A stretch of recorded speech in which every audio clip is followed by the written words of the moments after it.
No? Any questions before we proceed to the next session?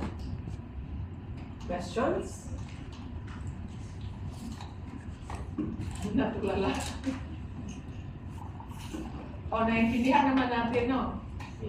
So, meron tayong panibagong pagtingin na which is not quite different from SWOT and vessel analysis, but still looking at a holistic view of the organization.